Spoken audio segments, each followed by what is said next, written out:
अस्सलाम वालेकुम। अमेरिका ने ऐलान किया है कि उसने अपने दूसरे पायलट को ईरान से रेस्क्यू करके ले गए हैं। तो सवाल ये है कि पिछले कई दिनों से ईरान की फ़ौज ये क्लेम कर रही थी कि उनकी फ़ौज अमेरिका के ज़मीनी फ़ौजियों के लिए तैयार खड़ी है। अगर वो ज़मीनी इन्वेजन करना चाहते हैं तो बड़े शौक़ से करें, हम उनके लिए तैयार बैठे हैं। हमने 20 साल से 40 साल से हमने यही तैयारी की है कि अमेरिकी और इज़राइली फ़ौज आएँगे तो उनसे किस तरह लड़ना है। लेकिन सवाल ये है कि पिछले 50 घंटों से अमेरिका के 2 पायलट्स वहाँ पे गिरे ईरान के अंदर, और अमेरिकी आए, हेलीकॉप्टरों में आए, बड़े-बड़े जहाज़ों में आए। उन्होंने उनको लोकेट किया, ईरान के बहुत सारे इलाकों में घूम फिर कर फिर उनको वहाँ से रेस्क्यू करके ले गए। ये बहुत बड़ा सवाल है कि ईरान की फ़ौज क्या वाक़ई तैयार है, या वो ऐसे ही भड़के मार रहे हैं अपनी फ़ौज की तैयारी के सिलसिले में कि अमेरिका डर जाए और इन्वेजन ना करे। पिछले 50 घंटे से उनके जो हेलीकॉप्टर्स को कि उन्होंने ये ऐलान किया कि उनके तो ब्लैक हॉक हेलीकॉप्टर्स को ईरान ने मार गिराया, उनके बहुत सारे जहाज़ों को वहाँ पे मार गिराया। लेकिन ये असल सवाल है कि उनकी फ़ौज, जो ज़मीनी फ़ौज वहाँ पर तैयार बैठी है, कई दिनों से वो ऐलान कर रहे हैं, तो क्या उनकी तैयारी वाक़ई वो है?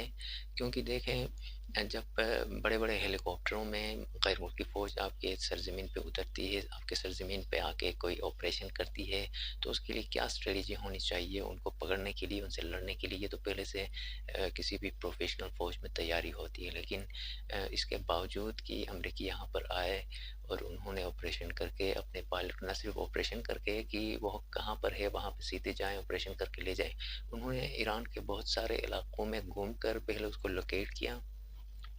उसके बाद लोकेट करने के बाद ये तो बहुत मुश्किल काम है कि 2 तकरीबन ढाई दिनों से अमरीकी फ़ौज अपने हेलीकॉप्टरों में वहाँ घूम रही थी, इंतहाई लो परवाज़ें कर रहे थे, C-130 जैसे बड़े-बड़े जहाज़। लेकिन उसके बावजूद ना किसी ने उन पर स्टिंगर मिसाइल, जो हीट सीकिंग मिसाइल्स होते हैं, छोटे-छोटे मिसाइल्स होते हैं, उनको तो आप अपनी फ़ौज में, अपनी एयर फ़ोर्स में के यूनिट्स में डिस्ट्रीब्यूट कर सकते हैं और उनको पूरे मुल्क में फैला सकते हैं।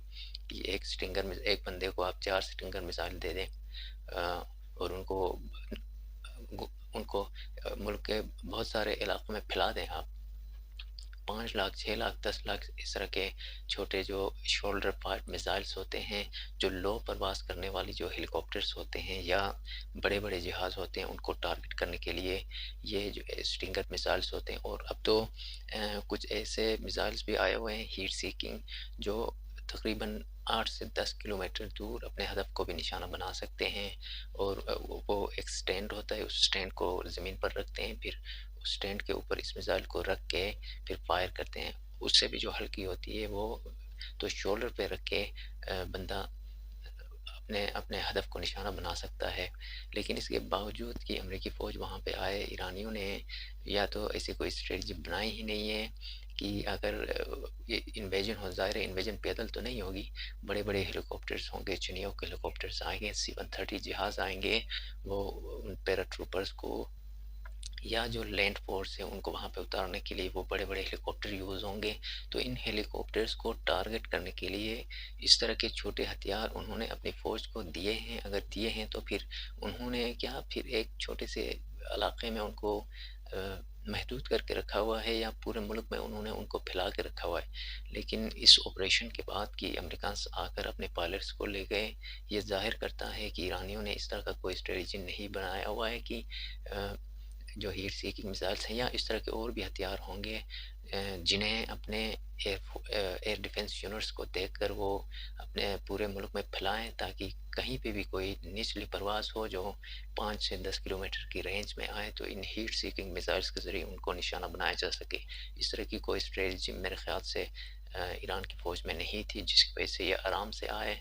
उन्होंने अपने 2 पायलट्स को 50 घंटों तक वहाँ ढूँढा, फिर उनको लोकेट किया और वहाँ से उठाकर ले गए। तो इस ऑपरेशन के बाद अमेरिकी फ़ौज को ये अंदाज़ा हुआ होगा कि जो ज़मीनी इन्वेजन है, उसके लिए ईरान की फ़ौज कितनी तैयार है, उनकी क्या स्ट्रेटजी है। क्योंकि जो बड़े-बड़े जर्नैल होते हैं, ज़ाहिर है यही वो पढ़ते हैं पूरी ज़िंदगी। तो उन्होंने ये कैलकुलेट कर लिया होगा कि ईरान के अंदर ज़मीनी इन्वेजन के लिए अगर वो जाएँगे, तो उनके पास کیا اسٹریٹجی ہونی چاہیے، کیونکہ جو رسپانس وہاں سے آیا ہوا ہے اس کو کیلکولیٹ کر کے یقیناً وہ ایک بہترین اسٹریٹجی بنائیں گے۔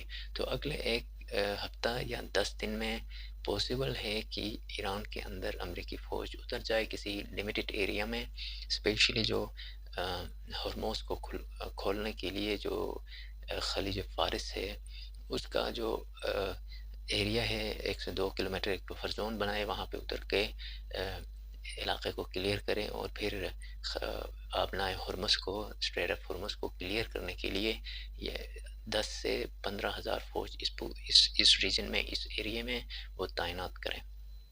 بہت شکریہ ویڈیو دیکھنے کا، چینل کو ضرور سبسکرائب کریں۔